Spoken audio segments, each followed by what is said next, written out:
This is Ciaran Gibbons here in First Choice Fitness with professional boxer Jay Munn.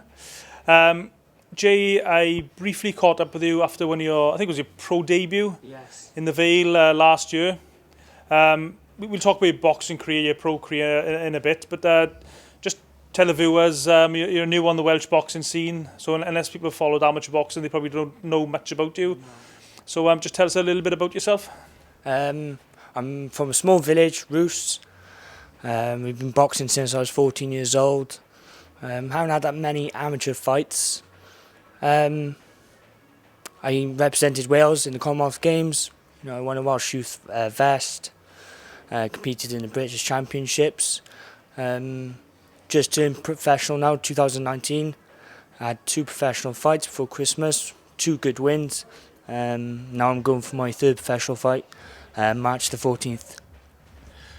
So you said you started amateur boxing at age 14, was it in Roos Amateur Boxing Club? Yeah. What was it about boxing, amateur boxing, that got you interested? Why did you decide to become an amateur boxer? Because especially around the age of 14, you're a teenager, you've got lots of distractions, and boxing's probably a difficult sport to be involved in at that sort of age. What it was, I've been a fighter all my life. Boxing's been in my family. My uncle, my father done a little bit. There's a good boxing gym in Roos, which is run by Michael Smythe. And every day I used to walk past and see all the kids coming out. And I just thought I'd give it a go, knowing that my family are into boxing. So I just went in there one day, and ever since I laced up my hands, loved it since then. I really enjoy it. And then went from there then. Done a few years down Michael Smythe. Went to my uncle's gym in Penarth ABC. And, my love for boxing has just grown bigger and bigger every year. So now I am here today with Chris Davis, Monkey. So you mentioned you were in the Commonwealth Games. What was that like? Was that which Commonwealth Games was that? The youth, junior, Commonwealth Games in the Bahamas. I went over there with Rhys Edwards, Jacob Lovell, Sammy Lee, and that experience was amazing.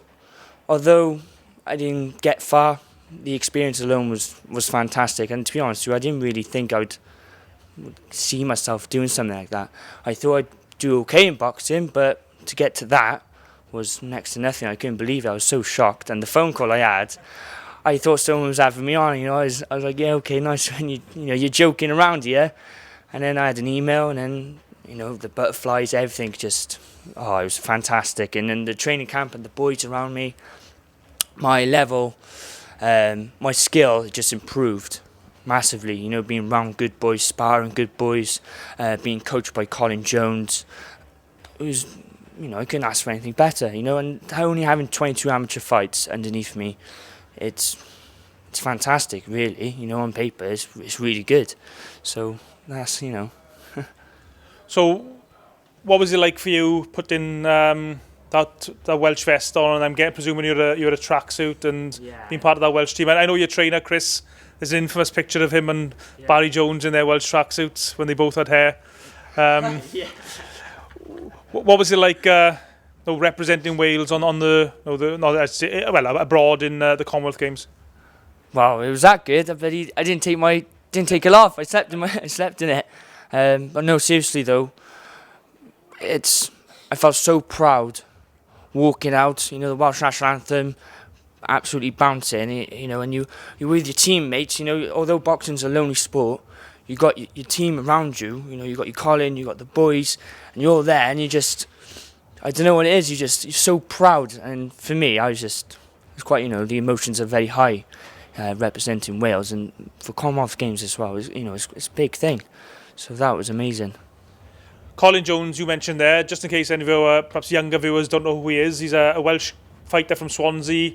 I think if he was boxing today, he'd almost certainly be a world champion. He fought for a world title twice, I believe. Was very unlucky to fight 2 excellent fighters. What was it like working with Colin as an amateur? Again, brilliant. His knowledge, just everything about him. His character as well. He's funny. His little one-liners are good. And I like the way he talks. I like the way he is, because he's an old school lad, and I like that. I like the old school. It just gets me going. All this updated technology and society and how everything is. Yeah, it has its pros and cons, but the old school is the best way. And Colin is definitely old school if everyone knows him, which I like. So, by the sounds of it, you enjoyed being an amateur a boxer representing Wales. So, why did you make the decision to turn pro? To be honest with you, if it was down to me, I would have turned pro a long time ago. But it was my father and Chris Davis which said, be patient, keep holding it out, gain the experience. And that's what I didn't have. And I'm still catching up today. With my sparring, I try to get the best sparring as I can, and as a pro, you got to take your time. They're not going to chuck me in the deep end, so I'm still learning. But experience is what held me back. Such as Rhys Edwards, he's had 60-odd amateur fights. Jacob Lovell, same again, 50, whatever it is, and they've all turned pro because they've got that experience underneath them. Whereas me, I've had 22 amateur fights. My experience isn't quite there yet, but I'm a grown man now. I wanted to make that decision. I knew the risks of turning professional, and I wanted to do it. So, for people, again, who may not follow boxing that closely, when you turn pro, it's not just a case of taking off the vest and then you jump in a boxing and you're a pro boxer. It is quite a big process. So, do you want to just explain to people the process of becoming a pro boxer? Well, there's a lot to it. There is a lot to it. With the professionals, it's longer rounds. You've got 4 rounds and then 6 rounds, 8, and so on. But you're against well-developed men. In amateurs, it's very racy. You're not really sitting in on your shots. You're not going there to hurt him. It's a very point system game. With the professionals, it's a different ball game. Yeah, and even getting the licence itself is not easy. You've got to go for several meetings with the Border Control. Yes, you got to have a few meetings, and then you've got to get your medical, such as brain scans, bloods, eyes. And it's not the cheapest either. It's expensive. And if you've got sponsors there to help you, or family, and that's what I've got. I had my father behind me. The company is a scaffolding company, Valco Scaffolding. So it was my father and his business partner, Peter Walker, and they support me throughout. So they paid for my my medical, so it was stress-free for me. I didn't have to worry about money, whereas some people, trying to gather that money and pay for it, it's not easy. Some people, unfortunately, can't continue their boxing career because it's the money which is stopping them. So I'm very lucky. I think I'm right in saying that when you turn pro, it actually costs you more money than you make, especially in the early stages, unless you're an Olympic gold medalist, for example. I'm very lucky because I've got such a great team around me. I've got such great support. As an amateur, I was quite reserved. I had massive anxiety. I didn't like people watching me. I didn't even like my mother watching me. But as a professional, you got to sell yourself, and if you don't sell yourself, you unfortunately, again, you're not going to go anywhere unless you're an Olympic medalist. And you land a really good contract, such with Eddie Hearn or whatever it is, then you can get away with it. But starting fresh, I pretty much started from the bottom. 22 amateur fights, and I got to sell myself. So that, it is hard. It is hard to do. So you decided to turn pro. Where does Chris Davis come into it, your trainer? I've been with Chris since I was 14 years old. I was always doing one-on-one sessions with him on the side. As everyone knows, or a few know, that Nathan Thorley was with Chris Davis, and Nathan turned to my dad for sponsorship. Obviously, I was boxing as well, and my dad asked Nathan if I could go up and do one-on-one sessions with Chris. And ever since then, mine and Chris's relationship it's just grown. I see him as a father to me, and he sees me as a son. So we're very close. Obviously, the years have gone by, gone closer and closer, and then I just went, I want to turn pro, and I want to turn professional with Chris by my side, knowing the knowledge and the experience that he's got. Of course, Chris Davis, a former pro boxer himself, and has represented Wales on the international scene as an amateur. What makes Chris a good trainer, in your opinion? Chris is willing to learn as well as me. He's willing to put the extra graft in. He's willing to go home. He's willing to do his research, and every session is a different session, and every session I'm improving, and I'm hungry and he's hungry. We both want the same, so and it works. If it's just one of you that just wants it and the coach is just there, just for the time being, and then as soon as you make it, he's like, oh, I'm there now, I'll help you. Chris has been there since day one. His advice, everything, his experience, he's passing down onto me, and I can't fault him. I love him to bits. Your first pro fight in the Vale in Cardiff. Tell us about that experience. Well, as you know, in my first interview, guys, I think I couldn't get my emotions out, but it was really good though. The adrenaline rush going down my spine, and then walking out and just seeing all my friends and family there. It was unbelievable. It gave me goosebumps, and to this day, still gives me goosebumps. I just can't thank everyone enough for how it turned out. The atmosphere was through the roof, and playing that song Zombie Nation, and they all singing, it's all the football boys, and I thank them, and in return, that's why I give them tops, I give them bucket hats, I do free buses, I give them free booze, just so because I can't go around, I'll shake your hand, thank you, yeah, it means something, but it's not enough for me. So as a payback, I just say, oh listen, I'll give you free tops, I'll give you free hats, free buses, and I just want everyone to enjoy themselves, and then obviously I'm in the ring, and then I see them and they're all saying do the Ayatollah or whatever it is, and I love it. I love all the boys, and I can't thank them enough, honestly, and the feeling I had was outstanding. So what was it like when you took your robe off or whatever you were wearing? You were standing there with no vest on. I presume you wore head guards as a schoolboy and a youth as well. So some boxers say they feel slightly naked without those. What was it like for you? It felt natural.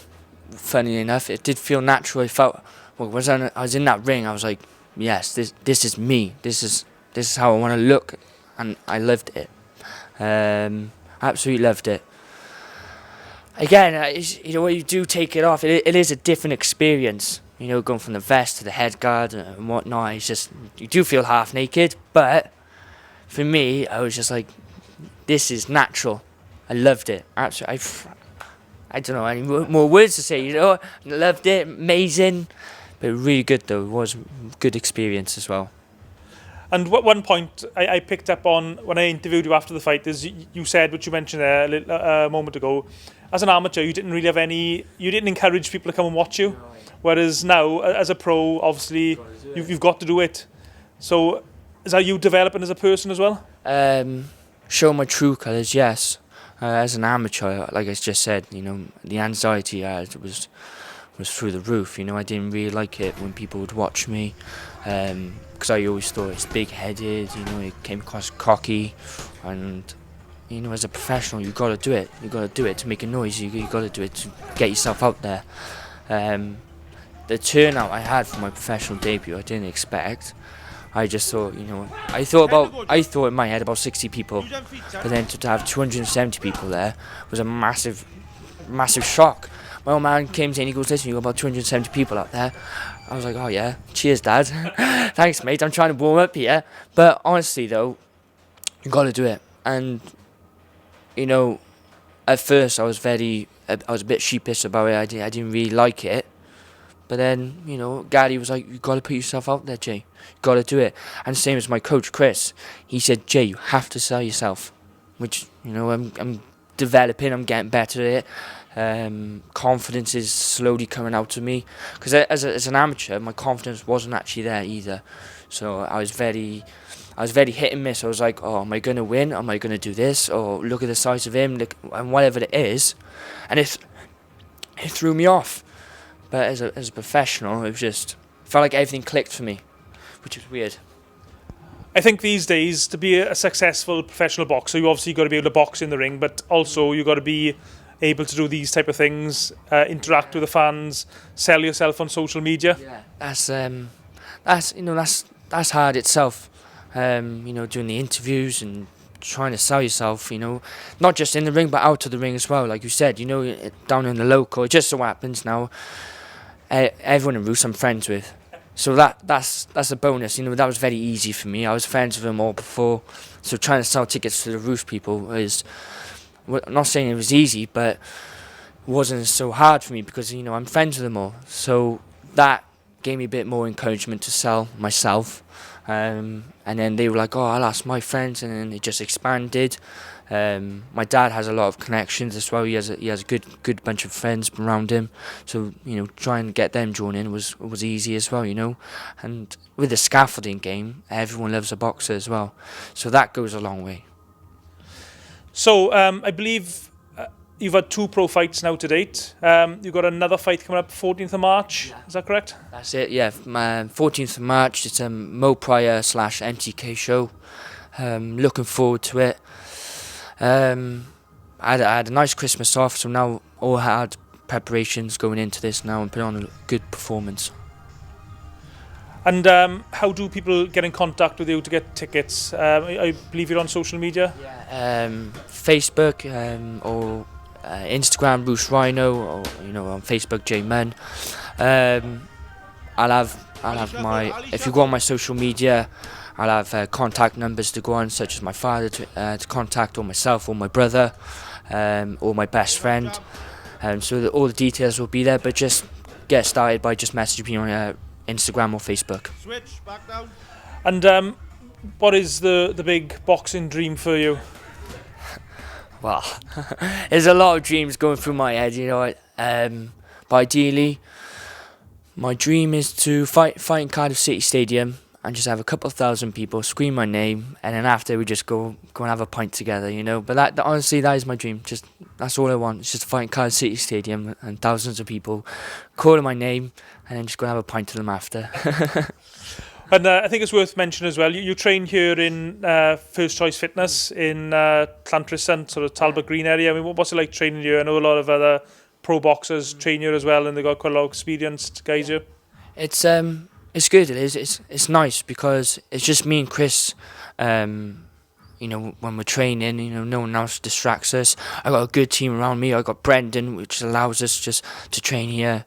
You know, all you need is a punch bag and a ring and someone who's good on the pads, you know, and then you got the running machines upstairs. So, you know, I don't want all this fancy technology stuff, you know, very basic, and then just go from there, because at this precise moment, it's working for me, so I can't fault it.